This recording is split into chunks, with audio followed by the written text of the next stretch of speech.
William Tim O'Brien is an American novelist known mostly for his novels about American soldiers in the Vietnam War. He was born on October 1st, 1946, in Austin, Minnesota.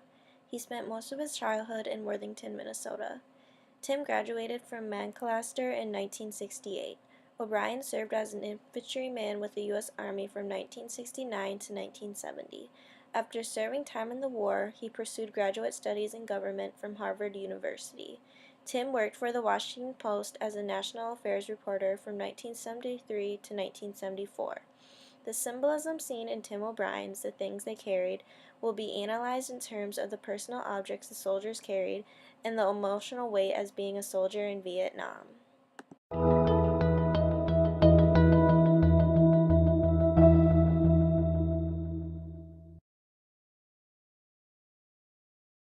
I ran into a kid in Seattle, 26-year-old,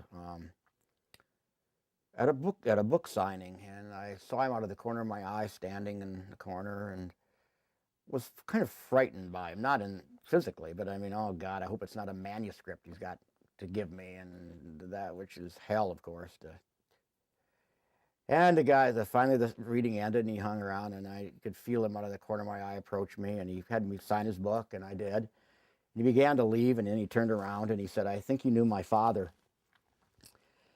And as soon as he said those words, I knew who the kid was. I saw it in his face. You could see his dad in that kid's face. It was my platoon leader in Vietnam.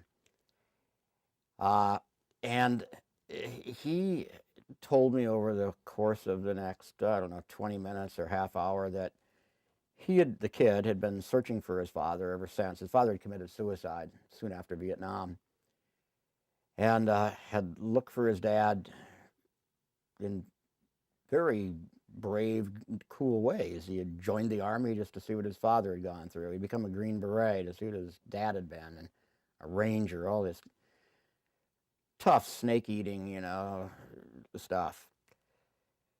And he had picked up my first book, and his father figures in the book, not always in the most laudatory ways. In fact, not in laudatory ways.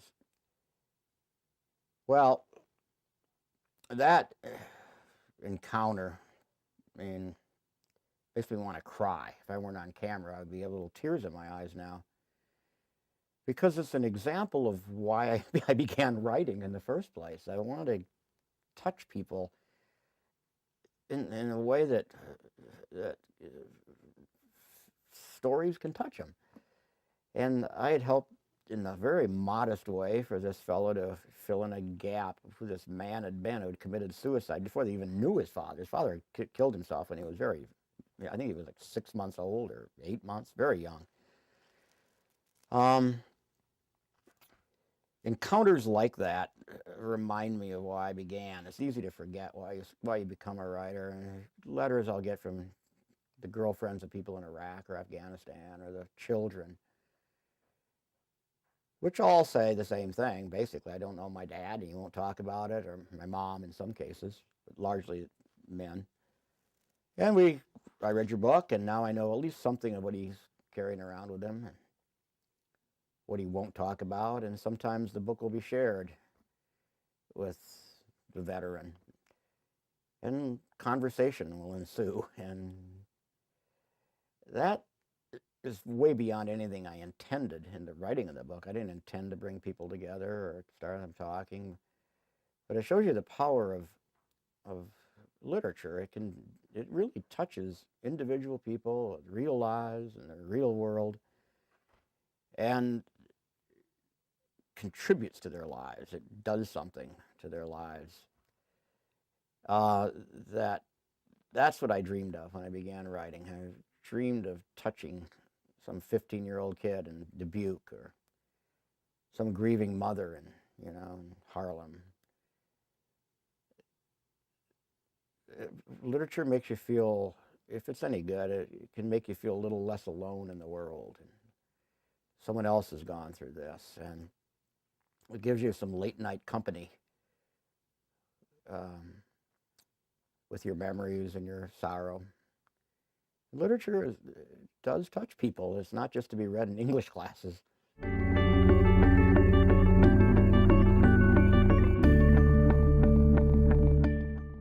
Things We Carried, Tim O'Brien uses symbolism throughout his novel, and the story exhibits a personal postmodern experience in a way few stories have. Throughout the book, O'Brien lists many of the things the soldiers carried, from personal items such as love letters and photographs, to war items such as weapons and pocket knives. The soldiers not only carry physical objects, but they carry the emotional feelings such as stress and the fear of knowing that they could possibly not make it home.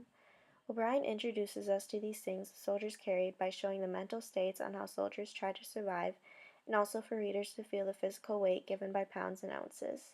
This supports the symbolism seen in this novel by describing the physical trauma the soldiers had to endure while they were in Vietnam.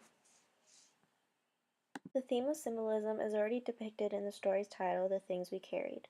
O'Brien correlates the deadly items that soldiers carried into battle. Can openers, pocket knives, mosquito repellent, love letters, M16 rifles, M60 machine guns, and M79 grenade launchers. The story is really about the other things the soldiers carry: grief, love, terror, shameful memories, and the common secret of cowardice.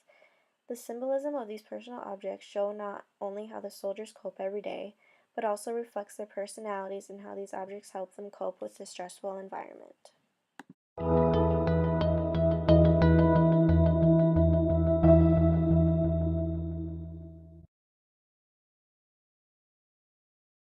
What do I carry? I carry a lot of years that I feel that are, and that's not all bad. It's partly bad. I carry what I think I probably was probably come through in this talk we've had today is a kind of a delight in doing what I do and a believer in doing what I do, along with a sadness about doing what I do.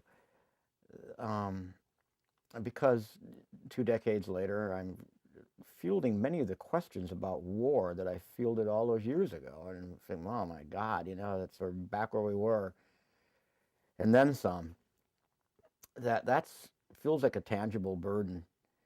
Um, but I carry with me these two kids I mentioned, and even though they're not physically here, they're all around me and the person I become, and they're living inside me. And I carry a slight uh, but palpable feel of obligation to do justice to the savagery I witnessed and the senselessness of it and the um, the sadness of it. And it would so that sense of obligation is with me, especially on occasions like this one, where we're trying to talk lucidly about this stuff. Is to do justice to Chip, my buddy, and to the ghosts of the dead Vietnamese and dead Americans, and especially their mothers and dads who are still bearing the burden, even though their kids are long dead. I doubt they go to sleep many nights without some poor woman in Orlando remembering her son of 40 years ago that she never got to ever hold again. And that's a pretty solemn obligation.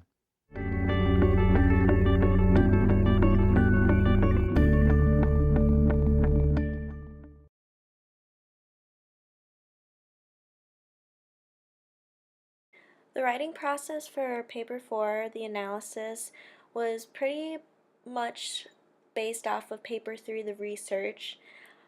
I really liked how they both correlated together because at first I wasn't quite sure why we needed to do research on the novel that we chose and how we were going to analyze it in terms of a particular theme that was seen in it. But at the end of paper 4, when I got done writing it, it all made sense to me. And I really liked how this process worked because paper 4 was pretty much based off of paper 3. A lot of my research from paper 3, such as the biography, um, the history behind the Vietnam War and the weapons, and also the literary period, which was postmodernism and magical realism, was included in paper 4, the analysis. just to give the audience another recap on information and to make the paper flow. The body of paper 4 was symbolism.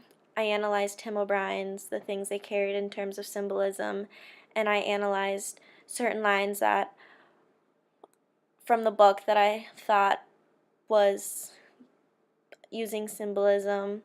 And then at the end of paper 4, I included two of the paragraphs from the research paper into the analysis paper, but reworded it a bit differently so you weren't reading the same thing twice.